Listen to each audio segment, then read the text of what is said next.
मित्रों नमस्कार। आपको होली के दिन की होली का बहुत बड़े शुभ कामनाएं। होली आपको बहुत मुबारक हो। हैप्पी होली। मित्रों, होली खेलिए।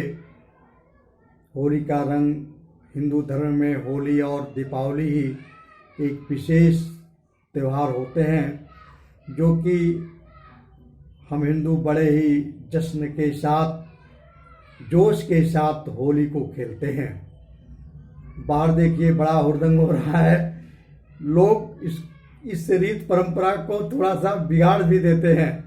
कीचड़ों से कैसे कैसे तमाम केमिकल से, इनसे बहुत सारी हानियां भी होती हैं। खुशियां हम मनाएं, परंतु प्रसन्नता के लिए, खुशियों के लिए। तो होली के नाम पे मैं आपको बताता हूँ, होली के इस शुभ अवसर पे एक छोटी सी कहानी आपको सुनाते हैं। भगवान अपने भक्तों के लिए क्या नहीं करते, यहाँ तक कि इस मृत लोक में भी अवतरित हुए हैं। जैसे एक भक्त थे प्रहलाद, एक राक्षस राज हिरण्यकश्यप के पुत्र थे प्रहलाद। हिरण्यकश्यप अपने को भगवान मानता था, लेकिन उन्हीं का बेटा प्रहलाद वो कहता कि स्वयं नारायण ही एक ही ईश्वर है, उसके अलावा और कोई भगवान नहीं है। तुम भी उन्हीं ईश्वर के बनाए हुए एक छोटे से पुतले हो। लेकिन हिरण्यकश्यप नहीं मानता था। हिरण्यकश्यप और प्रहलाद के बीच में बहुत सारी यातनाएं और अवहेलनाएं, बहुत सारे हिरण्यकश्यप ने इनको दुख दिया। अंत में परमपिता परमेश्वर भगवान विष्णु ने अपने भक्त की रक्षा के लिए जब अंततः इतना दुख दिया हिरण्यकश्यप ने प्रहलाद को, प्रहलाद से पूछा, बोल इस खंभे में तेरा भगवान है? तो हिरण्यकश्यप ने क्या जवाब दिया, हम में तुम में खड़े खंभे में सब में व्यापी राम। इतना विश्वास, इतना अडिग विश्वास प्रहलाद को था। उन्होंने इतने बड़े अपने पिता से, इतने बड़े राजा से भी वो व्यक्ति भयभीत नहीं हुआ। वो छोटा सा बालक प्रहलाद इस विश्वास के बल पे वो अडिग नहीं हुआ, जरा सा भी नहीं डरा। तो कहा चल दिखा तू अपने भगवान को इसमें। उसको तपाया गया, लाल किया गया और अपने बेटे प्रहलाद को उसने उसमें जंजीरों से बांध दिया। और हिरण्यकश्यप ने कहा, बोल अब तो तू मरने जा रहा है, अब तू बता दे तेरा भगवान इसमें है। इतने दृढ़ निश्चय के साथ उन्होंने कहा, हाँ भगवान इसमें है। जब ये बांध दिए, धीरे धीरे इन्होंने भगवान का ध्यान लगाया और भगवान इनको आभासित हो गए।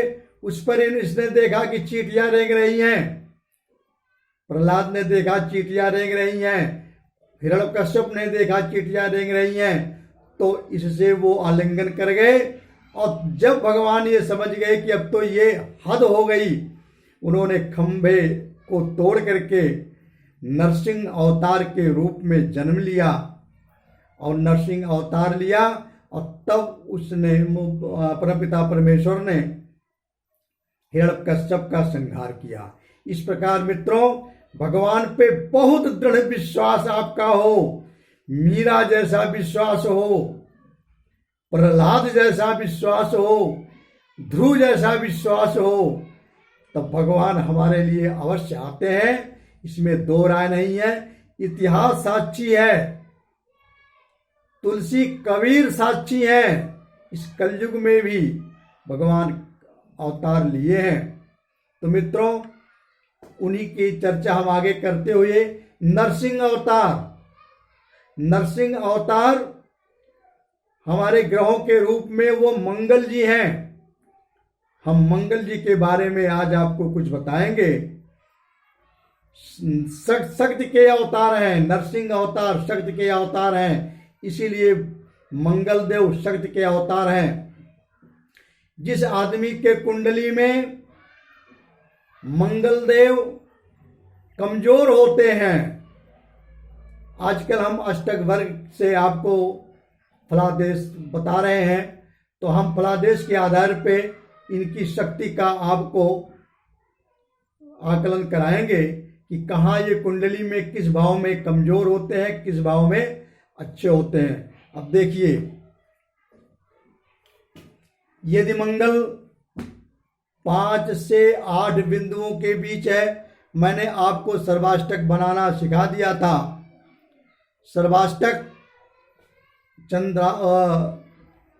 सर्वाष्टक अलग होते हैं, मंगलाष्टक अलग होते हैं।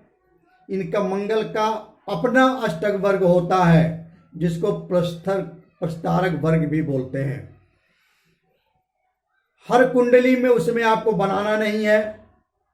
आप मोबाइल निकालिए, मोबाइल में अपनी डेट ऑफ बर्थ डालिए, सन डालिए, और उसमें आप वहां जाइए अष्टक वर्ग पे, पेज को आगे करते हुए अष्टक वर्ग पे जाइए।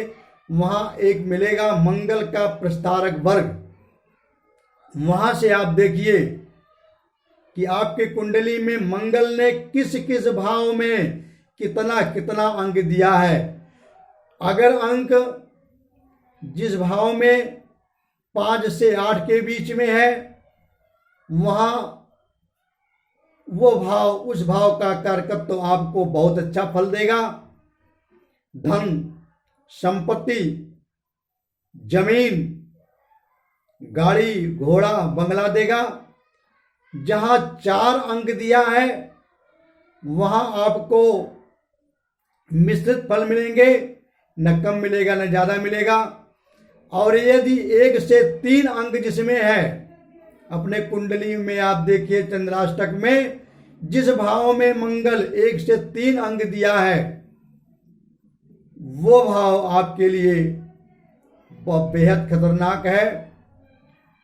उसमें धन हानि, दुर्घटना, जब मंगल वहां गोचर बस उस भाव में गोचर करेगा, चंद्र कुंडली में जब मंगल उस भाव में गोचर करेगा, जैसे अभी मंगल वृषभ राशि में है, तो अगर वृषभ राशि में आप देखिए 1.5 महीना मंगल रहते हैं वृषभ राशि में, आप देखिए अगर मंगल वृषभ राशि में 5 से 8 बिंदु के बीच में है, धन देगा, घर देगा, मकान देगा, बहुत सारे सुख देगा। अगर वही 1 से 3 में है, 1 बिंदु और 3 बिंदु के बीच में है वृषभ राशि में, ये मैं आज का गोचर आपको बता रहा हूं, तो वहां आपको थोड़ा सावधान रहने की जरूरत है। दुर्घटना, चोरी, धन हानि, भाइयों से झगड़ा, पड़ोसियों से झगड़ा, अग्निकांड भी हो सकता है। इसी प्रकार से आप 12वें भाव में देखिए, जहां जहां मंगल 1 से 3 बिंदु का है, वो मंगल भूमि का कारकत्व है, भूमि को देता है, भाई का भी कारक है। भाई को भी हम मंगल से देखते हैं, तो थोड़ी सी विस्तृत चर्चा हम इसमें करते हैं। मित्रों, वीडियो को आप पूरा देखना, आधा मत देखना, क्योंकि लास्ट में हम आपको एक मंगल से मिलने वाले योग बताएंगे, और उसमें हम आपको कुछ फलादेश भी बताएंगे, कुछ इसमें उपाय भी बताएंगे। वीडियो को लाइक करना, सब्सक्राइब करना नहीं भूलना। देखिए, अगर 5 से 8 के बीच में कहीं भी मंगल है, तो आप जमींदार होंगे, विजयी होंगे और धनवान होंगे। और यदि मान लीजिए 4 से कम है, तो कम, न अच्छा है न बुरा है। अच्छा भी नहीं करेगा, बुराई भी नहीं करेगा, सम है। यदि मान लीजिए 0 से 3 के बीच में है तो भाइयों से झगड़ा होगा, धन हानि होगी, दुर्घटना होगा। अगर मंगल 1, 8 और 10 राशि में 1, 8 मंगल स्वराशि होता है, मतलब मेष में, वृश्चिक में मंगल स्वराशि का होता है और मकर में उच्च का होता है। अगर इसमें मंगल कहीं भी होकर के बैठा है तो आप जमीन खरीदोगे। मान लीजिए आपको जमीन खरीदना है, आपको शुभ मुहूर्त चाहिए, तो जमीन खरीदने के लिए शुभ मुहूर्त ये होती है कि मंगल जिस राशि में, आप तब जमीन खरीदिए। मंगल अगर मेष में हो और वृश्चिक में हो और मकर में हो तब आप जमीन खरीदो। जब गोचर बस 5 से 8 के बिंदु के बीच में हो तब आप जमीन खरीदेंगे तो आपका जमीन बढ़ती जाएगी और लास्ट में कोई दिक्कत नहीं होगी। और देखिए 10 में दिग्बली होते हैं मंगल।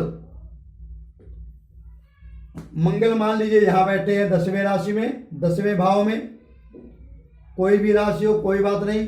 अगर मान लीजिए यहां तो मीन राशि है, बृहस्पति की राशि है, यदि यहां में एक राशि हो, मेष हो या 8वें नंबर राशि हो या 10वें नंबर राशि हो, मेष हो, वृश्चिक हो या मकर हो, मकर में उच्च के होते हैं, तो केंद्र में बैठे हो तो ये रुचक्र योग बनता है, आदमी जमींदार होता है।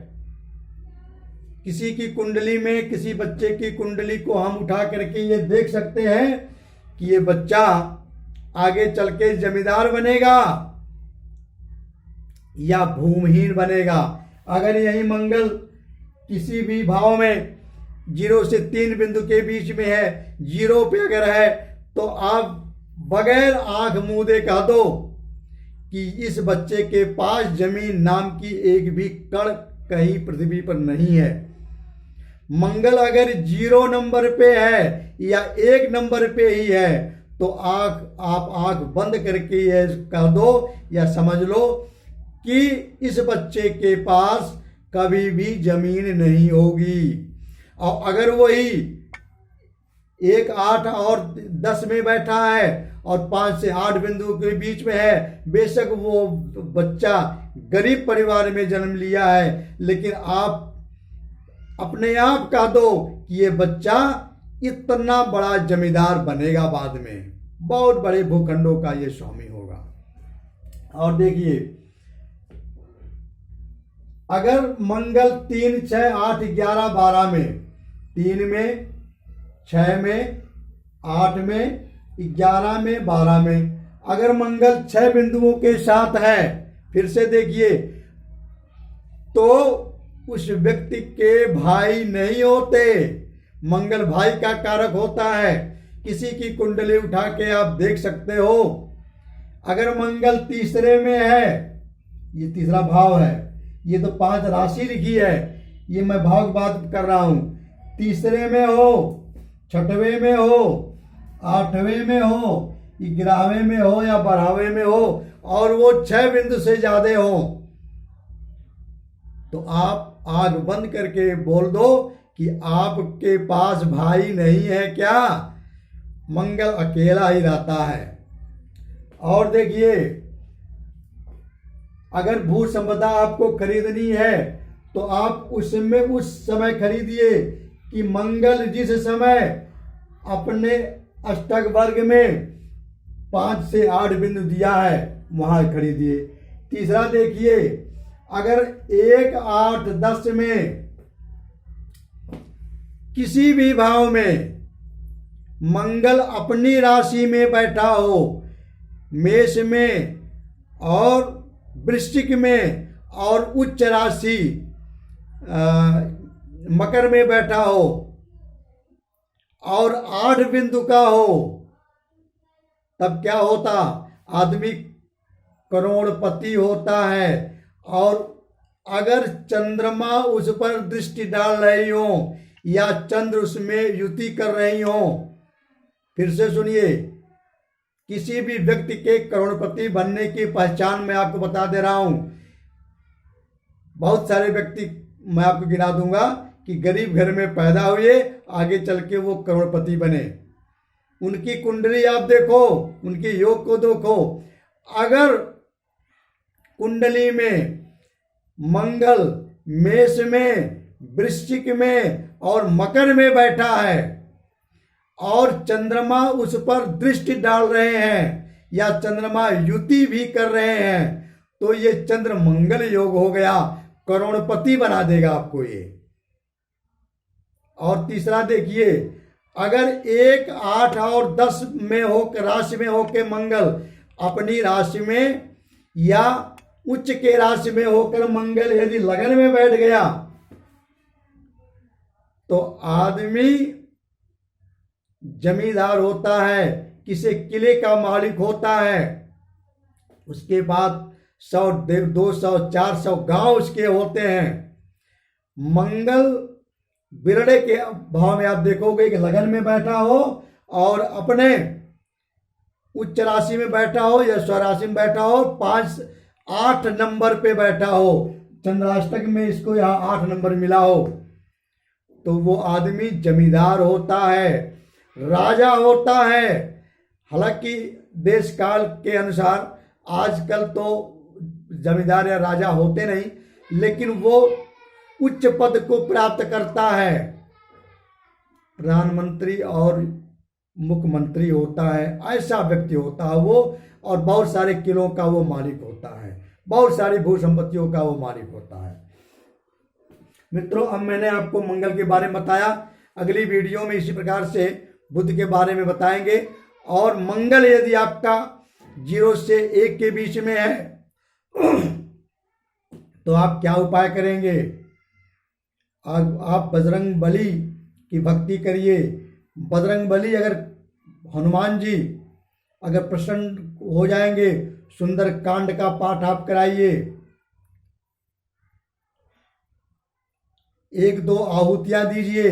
अगर आपके पास हवन की व्यवस्था नहीं है तो एक कंडा लीजिए, कंडे पर थोड़ा सा घी, थोड़ा सा गुड़ और थोड़ी सी हवन सामग्री मिला के आप गोलियां बनाइए।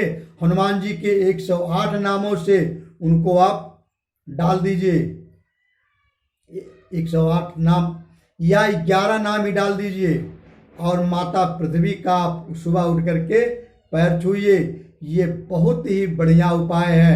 मंगल जो रुष्ट है वो प्रसन्न हो जाएंगे। माता पृथ्वी के पुत्र हैं, इसलिए आपको सुबह उठना है और सबसे पहले चारपाई पैर जमीन पर न रख के सबसे पहले आप पृथ्वी माता को प्रणाम करें, तब उसके बाद आप चारपाई वो जमीन पर पैर रखें। ये सबसे बढ़िया उपाय है। और हनुमान जी मंगलवार के दिन बंदरों को आप दान दीजिए, कुछ खिलाइए कोई भी, और शाम को प्रसाद के रूप में कुछ बांट दीजिए। सुंदरकांड का प्रयोग करिए, बजरंग बाण पढ़िए, हनुमान चालीसा पढ़िए। इससे बढ़िया आप देखोगे मंगल अगर आपसे नाराज है, मंगल के संदर्भ में कुछ आपको दिक्कत हो रही, तो अगले 1-2 महीने में ही वो दिक्कतें आपकी शांत हो जाएगी। मित्रों नमस्कार, धन्यवाद, आपका दिन शुभ हो।